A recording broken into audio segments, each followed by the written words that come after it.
أعوذ بالله من الشيطان الرجيم. بسم الله الرحمن الرحيم. يا أيها الناس اتقوا ربكم الذي خلقكم من نفس واحدة خلق منها زوجها وبث منهما رجالا كثيرا ونساء واتقوا الله الذي تساءلون به والأرحام إن الله كان عليكم رقيبا. وآتوا اليتامى أموالهم ولا تتبدلوا الخبيث بالطيب ولا تأكلوا أموالهم إلى أموالكم إنه كان حوبا كبيرا. صدق الله العظيم. رب اشرح لي صدري ويسر لي أمري واحلل عقدة من لساني يفقهوا قولي. رب زدني علما. سبحانك لا علم لنا إلا ما علمتنا إنك أنت العليم الحكيم. سورة النساء دا مدنی صورت تے او پدے کی 176 آیاتونه دی او 24 پدے کی رکوگانی. اللہ فرمائی یا ایوہ الناس اے خلقو اتقو تاسو او یری گئے ربکم دخپل ربنا الذي ها غدی خلقکم چی تاسو پیدا کرے من نفس واحدت د یو نفسنا یعنی حضرت آدم علیہ السلام نا وخلقا او پیدا کو منها د دې نفسنا زوجها د دې بیبی یعنی حوا ابي وبث او خوارې کړو منهما د دې دواړو نه د حوا او د آدم علیہ السلام نه رجالا کثیرا ډیر سړي ونساء او ډیر خزي. واتقوا الله الذي او یریږي د هغه الله نه تساءلون چې تاسو سوال کوئ به د هغه په نوم باندې والارحام او یریږي د رشتہ داري کټ کولونه ان الله بیشک الله تعالی کان دی علیکم بتاسو باندې رقیبا نگهبان. یا ایها الناس اتقوا اے خلق یریږي ربکم الذی د خپل ربنا الذي هغه رب خلقکم چې تاسو پیدا کړی من نفس واحده د یو نفس. ټول انسانان د الله پاک جل شانه د یو نفس د حضرت آدم علیه السلام او د حضرت حوا ابي نه پیدا کړ. یعنی ټول د حضرت آدم علیه السلام نه پیدا کړ. ځکه د حضرت حوا ابي د حضرت آدم علیه السلام نه الله پیدا کړ. لومبي الله پاک جل شانه د حضرت آدم علیه السلام ډانجه جوړ کړه. شپېته قسمه خوره دا الله پاک جل شانه د فرشتو په ذریعہ باندې راغونډ کړل او دا غینه د حضرت آدم هغه خوره واغه خټه جوړ کړل هغه واغه او د اغینه ورستوی د حضرت آدم علیه السلام ډانچه جوړ کړ. لسکم سل پټه وګدوالي ان دنګوالي د حضرت آدم علیه السلام او لسنیم پټه پلنوالي دا د حضرت آدم علیه السلام ډانچه فرشتو جوړ کړ. بیا پکې الله پاک جل شانه روح ورواچ چې کله پکې روح ورواچو نو حضرت آدم علیه السلام باندې پرنجي راغی انډوشکې شو ته مونږ او پرنجي دو چې څنګه او پرنجي دو نو الحمدلله وی دا د یو مسلمان په بل مسلمان 15 حقونه دی. یو حق پکې دا دی چې څوک پرنجي وګي غوي الحمدلله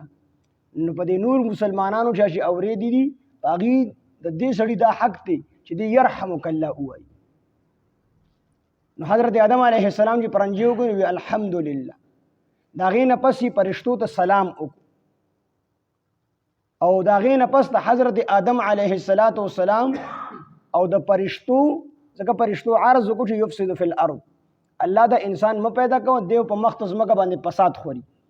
نو الله پاک جل شانه دو فرمایي زه پوهیږم تاسو نه پوهیږئ. نو امتحان د فرشتو او د حضرت آدم علیه السلام نه واغستو. نو فرشتي په هغه امتحان کې پیل شوي او خپل لا علمي ښکار کړه چې سبحانك لا علم لنا الا ما علمتنا انك انت العليم الحكيم. الله ما مونږ ته خوشتا کوم علم راکړی دی اکر سره دی مونږ سره سوا علم نشته دی. نو خپل لا علمي فرشتو ښکار کړه او حضرت آدم علیه السلام نه چې د غنمونو مبارک تپوسونه وکړل نو هغه ټیک ټیک جوابونه ورکړل ځکه چې الله ورته خولی والله فرشتو ته خولی او حضرت آدم علیه السلام ته خولی خو الله حضرت آدم علیه السلام په امتحان کې کامیاب نو چې کله حضرت آدم علیه السلام په امتحان کې کامیاب شو الله ولې یو انعام دا ورکړو چې ټولو فرشتو حضرت آدم علیه السلام ته سجده وکړله دا انعام په حضرت آدم علیه السلام باندې الله وکړ صرف ابلیس سجده ونه کړله الا ابلیس شیطان سجده ونه کړله نور ټولو فرشتو حضرت آدم علیه السلام د تعظیمی سجده وکړله تعظیم او د عزت سجده دا غي نه پس دویم انعام په الله رب العزت دا وکړ چې الله حضرت آدم علیه السلام جنت ته ور داخل جنت کې به حضرت آدم علیه السلام پاتې کېدو او هر قسم نعمتونه به حضرت آدم علیه السلام استعمالول او د حضرت آدم علیه السلام په جنت کې ډېر خوشاله او د یو نعمت کمی ورته چې هغه د هم جنس سکون په جنت کې انسان نو په جنت کې خوب نشته دی الته به څوک دګیږي نه جنت کې ستړي نشته دی څوک به ستړي کېږي نه د لذت لپاره که څوک آرام کوي ښکلي بیډونه دي نه پای کې به آرام کوي خو څوک به ستړي کېږي نه وږي کېږي به څوک نه تږي کېږي به څوک نه کو شربتونه اوبه څښي نو د لذت او د خوند لپاره به څښي لکه څنګه چې موږ دا بوتل څښو د خوند لپاره او څنګه چې موږ خوراکونه کوو د خوند لپاره نو آدم علیه السلام په جنت کې خوب نشته دی خو آدم علیه السلام باندې الله پرکالی راوسته چې پرکالی پراله نو ګسه پخته ته الله لري کړله د هغې نه حضرت حوا علیه السلام هغه پیدا کړ حضرت آدم علیه السلام چې کله راویښ شو حوا دا د ګسې پخته نه د حضرت آدم علیه السلام پیدا د دې وجې نه تاسو ښځو سره ګزاره کوئ درمیانه غونډه کې چې سیخ سوځي نه کباب کو په یو ځای پې راکېږدي نو دا نیغېږي نه نو پاکه به نه پرېږدي چې مکمل کږه شي او په یو ځای به نیغه هم نه بیا ماتې شي اکثر طلاق ته پکې خبره ورسي نو درمیانه غونډې د خپلو ښځو سره چلېدل ځکه دا د ګسې پخته نه پیدا دي نو حضرت حوا حضرت آدم علیه السلام د ګسې پخته نه پیدا کړه چې آدم علیه السلام سترګې وغړولې نو حضرت حوا الله ډېره ښایسته پیدا کړې نو حضرت آدم علیه السلام ورته لاس ورمخکې فرشتو ته لاس مه ورمخکې کوه حتی تؤدي مهرها الله هغې به دې له لاس ورړي چې تر څو د مهر نه وي ادا کړی مهر به ادا کړې د هغې نه پس دا بیا ستا ښځه ده حضرت آدم علیه السلام وایي څه شي ما سره خو څه شي شته دی نه د مهر د ادا کولو دپاره څه مهر ادا کړم فرشتو ته وفرمیل حتی تصلي علی النبي محمد صلی الله علیه وسلم او ستا په اولاد کې یو پیغمبر دی د آخر زمانې محمد صلی الله علیه وسلم په هغه باندې درود شریف ووایه نو دا به ستا مهر شي نو یو روایت کې راځي چې 3 پیرې په حضرت آدم علیه السلام پر رسول الله صلی الله علیه وسلم باندې درود ولېږل او بعض روایتو کې راځي چې 12 پیرې حضرت آدم علیه السلام په نبی علیه السلام درود شریف ولېږل نبی علیه السلام لا پیدا نو او الله پاک جل شانه د حضرت آدم علیه السلام په خله مبارکه په درود ولېږل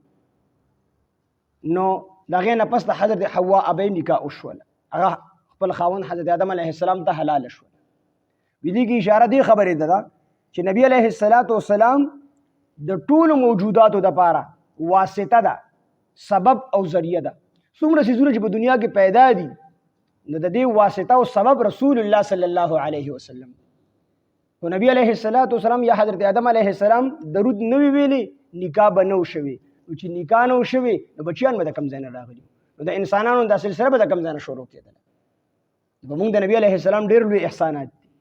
کو د نبی علیه السلام باندې درود حضرت آدم علیه السلام نه ویلي نکاح به نه کېده که نه چې نکاح نه کېدی نو د حضرت آدم او د حضرت حوا بینه د نسلونو سلسله څنګه شروع کېدله نبی علیه السلام ذات مبارک دا د ټولو موجوداتو دپاره څومره څیزونه چې په کائنات کې موجود دي د دې ټولو دپاره دا نبی علیه السلام ذات مبارک دا واسطه دا سبب دی او ذریعه ده نو نکاح وشوله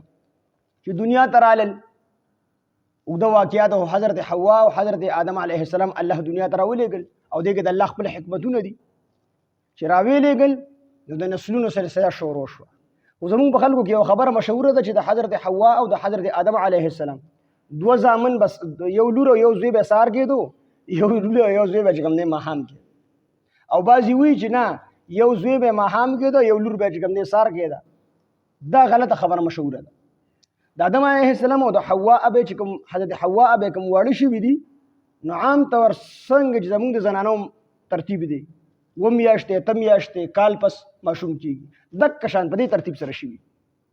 خو فرق صرف دا چې د حضرت حوا ابي به 2 ماشومان کېدل برغ یو الک او یو جینۍ دا به یو کال کېدل بل کال به یو الک یو جینۍ کېدل نو دا کم الک او جینۍ چې برغونی به پیدا شو نو دا به په اپس کې رور او خور څنګه چې زمونږ رور او خوري د مور او پلار نو د دې به یو بل سره نکاح نه کېده چې آینده کال کې به کم الک او جینۍ پیدا شو نو د آینده کال الک او د دې کال جینۍ د دې به یو بل سره نکاح کېدله دا به داسې وي لکه زمونږ چې په کورونو کې ترلونه وي موږ ته خور وایو بیا وروسته سره نکاح وشي نو خور زمونږ وي خو نسبي خور خو نه د تر لور خو یې کنه نو بیا وروسته خو نکاح ورسره کېږي دک شان چې بل کال به کوم ماشومان پیدا شو هغه به د دې رونه وو خو ناسکه رونه به کېدل نکاح به ورسره کېدله نو دا سیستم چې کوم دی شروع شو روایتو کې راځي چې د حضرت حوا ابي 100 پیرې ماشومان شوي دي لکه 100 کاله 100 پیرې ماشومان شوي دي نو دوه به کېدل نو چې 20 چې کوم دی په 2 کې ضرب ورکړو 40 ماشومان د حضرت آدم علیه السلام او د حضرت حوا ابي د خپل بچي او بعضی روایتو کې راځي چې 40 پیرې حضرت حوا ابي ماشومان شوي دي 40 پیرې 40 له 2 کې ضرب ورکړو نو 80 شو نو 80 لونه او زامن د حضرت آدم او د حضرت حوا ابي شوي دي بیا وروسته ډیر شو بیا په دمه باندې کله حضرت آدم علیه السلام په کم ټیم کې وفات کېدو نو 40,000 وصیه کړ وصیه پر وصیه تر وصیه 40,000 دغه دین الله پاک جل شانه د دنیا چې کم دی دا شروع کړل نو دې طرف ته اشاره ده چې یا ایها الناس اے خلقو اتقوا تاسو او یریږئ ربکم د خپل رب نه الذي اغرب خلقکم چې تاسو پیدا کړ ټول مخلوق دا چا پیدا کړی الله پیدا کړی خو واسطه او سبب او ذریعہ سوق دی حضرت آدم علیه السلام داغه په ذریعہ باندې الله دا مخلوق پیدا کړی خلقکم چې تاسو پیدا کړی من نفس واحده د یو نفس نه د یو کس نه وخلق او پیدا کړو منها د یو کس نه زوجها د دې بیبي وخلق او پیدا کړه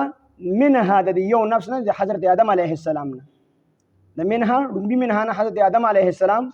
نفس مراد دی چې د حضرت آدم علیه السلام نه پیدا کړه زوجها د دې بیبي حضرت حوا ابي پیدا کړه وبث او خوارې کړه منهما د دې دواړو نه د حضرت آدم او د حضرت حوا ابي نه رجالا كثيرا ډیر سړي ته الله خوار کړل ډیر نسلونه چې کوم دی خوار شول ونساء او ډیر خزي ډیر سړي او ډیر خزي دا د حضرت آدم او د حضرت حوا ابي نه خوار شو واتقوا الله او یریږي د الله نه الذي د هغه الله نه تساءلون چې تاسو سوال کوئ به د هغه پنوم باندې د الله پنوم باندې سوال کوئ والارحام او د خپل وره د کټ کېدلو نه او یریږي نو خلک چې خپل حق غواړي نو د الله په خاطر شماره د خپل حق راک نو خلک سوال کوي انسانان د الله په نوم باندې نو تساءلون چې تاسو سوال کوئ به د هغه په نوم باندې نو د هغه الله نه او یریږي والارحام او د خپل ولای د کټ کولو نه او یریږي خپل ولی ما کټ کوي دینه او یریږي قطع رحمی چې ورته وایي مشکات شریف کې حدیث دی نبی علیه السلام فرمای لا يدخل الجنه قاطع جنت تبا قطع رحمی کون کې نه ور داخليږي څوک چې رشتہ دارانو سره رشتہ کټ گئی دی نبی علیہ السلام فرمای دی به کوم دی جنت ته نه داخليږي بل حدیث پاک کې نبی علیہ السلام فرمای چې لا تنزل الرحمه قوم فيه قاطع رحم جنت تبا رحمت په هغه قوم باندې نه داخليږي نه نازليږي په هغه قوم باندې چې په کوم قوم کې قطع رحمی کون کې موجود چې کوم سړی خپلوانو سره تعلق پری دي نبی علیہ السلام جمعات کې ناشته او خلکو ته وی مونږ یو دعا د الله نه کول غواړو کو پتاسو کې سو قطعی رحم کون کې موجود وي نو هغه د مجمع نه پاسه زګه چې په کوم مجمع کې قطعی رحمون کې موجود وي نو دا هغه سړي دعا د سر نه بر نه خيږي الله دعا نه قبلي نو صحابي په منډه باندې لړو او واپس راغی نبی علیہ السلام د شرط تلوي د الله پیغمبر تلی عمر ترور را نه خپوا هغه مې رضا کړو رااله نبی علیہ السلام او فرمایل خدي وکړه تخپل ترور چې کوم دی رضا کړل ځکه چې ستا دعا نه قبلي کو ته حجونه وکې کو ته عمرې وکې کو ته تهجد وکې د لاس اوچت کړي دي خو تر د نه خبر دی خور د نه خفه ده مور د نه خفه ده نو ستا دعا الله نه قبلي په تهجد په تهجد په ټیم کې الله نه قبلي نو رشتہ داری دا لوی سیز دی د دې وجه الله پاک جل جلاله فرمایي چې زه رحمان یم او زه رحیم یم او رشتہ داری ما پیدا کړې ده او رشتہ دارۍ له ما نوم د خپل نوم له لر کړی دی یعنی رحمان او ارحام پر رحمان او رحیم کې چې کوم ټکي دي نو دغه ټکي چې کوم ماده اصلیه ده نو دغه چې کوم دی په ارحام کې هم ده پر رحم کې رشتہ دارۍ کې نو الله فرمایي چې رشتہ داری ما پیدا کړې ده او د دې نوم ما چې کوم دی د خپل نوم نه بیل کړی دی لہذا څوک چې رشتہ داری پالي هغه به زه د خپل رحمت سره چې کوم دی یو ځای کوم او څوک چې رشتہ داری کټ کوي دی به زه د خپل رحمت نه جدا کوم الله رب العزت چې کله ټول مخلوق پیدا کو رشتہ داری رااله او الله پورې ونختله الله ورته دا څه کوي وی الله پاک زه تا پورې ونختمه چې ته د څوک چې خپل ولی پریدي د هغه خلکو د پاره ته د پناه حاصله ولوزي تا پورې په دې وجه باندې ونختم الله تو فرمایل ته به دې نه خوشاليږي چې څوک تا یو ځای کی رشتہ داری او پالي زه به هغه د خپل رحمت سره یو ځای کوم او چې څوک تا کټ کی نو زه به د خپل رحمت نه کټ کوم رشتہ داری ولین الله به دې خوشاله یم الله تو فرمایل چې څوک من وصلک وصلته ومن قطعک قطعته چا چې ته یو ځای کړي زه به د رحمت سره یو ځای کوم چا چې ته کټ کړي زه به د خپل رحمت نه کټ کوم رشتہ داری پالل دا اوچت چیز دی واتقوا الله ويرګه د الله نه الذي هغه الله تساءلون تاسو سوال کوي به د هغه په نوم باندې والارحام او د رشتہ داري کټ کول نه ويرګه ان الله بشک الله تعالی کان دی علیکم بتاسو باندې رقیبا نگهبان تاسو باندې الله رب العزت نگهبان دی ګوري او پویږي په هر چیز باندې د الله نه ويرګه واتوا اليتامى او ورکړي یتیمانانو ته اموالهم د هغوی مالونه یتیم چاته ویل شي نو د چا چې پلار مړ شي په نابالغ توب کې نو دغه کس ته چې کوم دی یتیم ویل شي دا کس ماشوم بالغ بلوغ ته نه دی رسېدلی او پلار یې مړ شو نو دته چې کوم دی یتیم ویل شي او چې بلوغ ته رسېدلی دی پلار یې مړ شو نو بیا ورته یتیم نشي ویلی نو په انسانانو کې چې پلار مړ شي هغه ته یتیم ویلی شي او په ځناورو کې چې مور مړ شي هغه ته یتیم ویلی شي ځکه انسانانو کې نسب پلار پسې ځي په سارو کې نسب مور پسې پلار پسې نه ځي په سارو کې چې مور مړ شي نو هغه بچی ته یتیم ویل شي په انسانانو کې چې پلار مړ شي هغه ته یتیم ویل شي یتیم بارک ډیر نبی علیه الصلاۃ والسلام فرمای چې کوم سړی د یتیم صحیح کفالت کی صحیح بما سره په جنت کې د یو ځای لکه دا دوه ګوتې چې یو ځای چې صحیح کفالت وکړي او چې څوک د مینې او محبت او د شفقت لپاره د یو یتیم په سر باندې لاس کېږدي نبی علیہ السلام فرمایي د دغه لاس ته لاندې چې څومره ویښته رالل الله ول د هغې ویښتو په مقدار باندې اجر او ثواب او نیکۍ ورکړي یتیمانانو سره ډېر محبت کول ډېره مینه کول او د هغې مالونه نه خوړل نبی علیہ الصلاۃ والسلام د اختر مونځ دپاره روان دي په لارې وکتل څه ماشومان دي یا کوړو سره لبې کوي دې طرف ته یو ماشوم په سخو کپړو کې پروت ناست او چا سره خبرې نه کوي یوازې ناست نبی علیہ السلام ورله خواله ور بچي ولې خفه ناست الله پیغمبر زما پلار وفات شوی نبی علیہ السلام ډیر زیات خپه شو او الله دې په چا نه راولي خو خامخا راځي خصوصا ماشومان باندې د الله نه راولي ډیر ګران کار او خصوصا په دې اختر کې د پلاران خپل بچیانو له پیسې ورکړي دې ماشوم ته خاص کر په دغه اختر کې ډیر لوی احساس کی چې کاش زمام پلار وی مال پیسې راکړي کاش زمام پلار وی او مال چې کوم دې جامې جوړې کړې نبی علیہ السلام روان دي د سينو چې وې قتل دي بچی ته ولي خپای دي الله پیغمبر پلار مې وفات شوی وی علیہ الصلوۃ والسلام تو فرمایي ډېر خپه شو دې بچیا ته په دې نه خوشاليږي چې محمد رسول الله صلی الله علیه وسلم ستا پلار شي او حضرت عائشه صدیقه رضی الله عنها ستا مور شي په دې ته نه خوشاليږي ماشوم ډېر خوشاله شو د الله پیغمبر په دې خو ډېر زیات خوشاله شو چې ما ته الله پاک د رسول الله مبارک په شان پلار راکو او د حضرت عائشہ صدیقه رضی الله عنها په شان د مور را الله راکړ نبی علیہ السلام هغه ماشوم خپل مبارک غیږ کې راواغستو او کور ته راوړه او حضرت عائشه رضی الله عنها ته وی د حسنینو کپڑے راوغواړه او دی ته واغوندو د ماشوم ته واغوندو هغه بالکل ویلام او صفا سوتره کو او رسول الله صلی الله علیه وسلم د خپل ځان سره عیدګاه ته بوت او په منبر باندې کېناستو خلکو ته اے خلکو وی څوک چې د یتیم صحیح کفالت وکي وی دغه کس په ما سره په جنت کې داسې یو ځای لکه دا دواړه ګوتې چې دا دواړه ګوتې چې څنګه یو ځای دي دک شان به زما او د هغه سړي چې کم سړي د یتیم صحیح کفالت کړی دی زما او د هغه درجه به صرف دومره جدا وي یو ځای به زما سره په جنت کې یتیم دته هر ټیم د خپل پلار احساس کیږي او د دومره خیال سړی وساتي چې د خپل پلار د مرګ احساس کولی شي نو دلته الله فرمایي چې واتو الیتاما او ورکړه یتیمانانو ته اموالهم د هغوی مالونه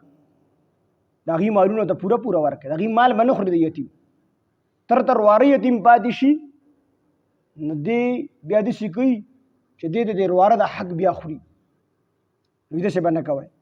ورکړه یتیمانو ته اموالهم د هغوی مالونه د هغه چې کوم حق دی دا د پوره پوره ورکړه ولا تتبدلوا او تاسو مه بدلوئ الخبیث پلیت بالطیب په بدله د طیب کې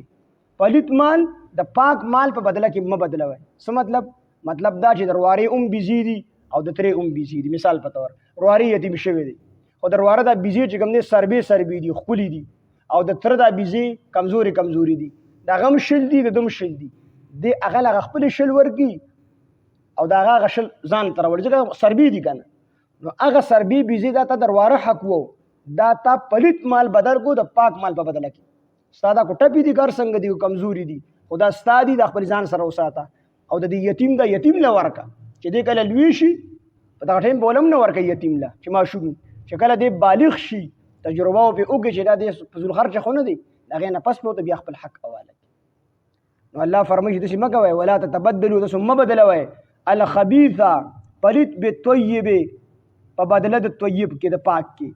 خبیث ردی مال بالطیب د اعلی مال په بدله کې مه بدلوئ د یتیمانانو سره ولا تاکلوا تاسو مه خورئ اموالهم د یتیمانانو مالونه الی اموالکم د خپلو مالونو سره څه مطلب چې سره کور کې یتیم پاتې کېږي یتیم خو به یو کس وي که یا به دوه کسه وي نو دغه یتیم چې د سره په کور کې پاتې کېږي نو د یتیم مال دی او د ترې مال دی مثال په طور نو تره ورته وایي چې نیمه خرچه به ته کوې او نیمه به زه کوم نو دا خو یو کس دی نو دا خو نیمه خرچه نه کېږي دې کور کې 10 کسان دي ترې او د تره زامن 10 کسان دي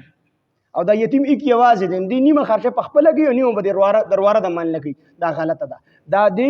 د خپل مال سره د یتیم مال خوري نو الله وایي داسې مه کوئ اندازه ولګوه مثال په طور ستاسو میاشتې چې کوم دی 10,000 روپۍ خرچه کېږي مثال په طور 10,000 روپۍ د میاشتې خرچه کېږي نو تاسو 10 کسان یې هغه یو کس د هغه نه 100 روپۍ د میاشتې اخلي یا 1 لک خرچه کېږي نو دا 10,000 رقم 1 لک ته کوه ځکه تاسو 10 کسان یې او یو کس دی نو 10,000 د میاشتې اخلي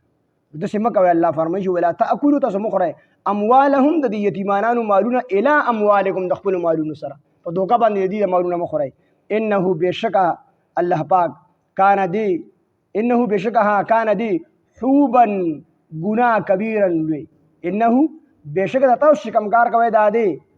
انه بېشکه هغه یعنې تاسو چې کوم کار کوئ کار دی حوبا ګناه کبیرا لوی یعنې لوی ګناه دی تاسو د خپلو مالونو سره د یتیمانانو مالونه کم خورئ دا تاسو ډېر لوی ګناه کوئ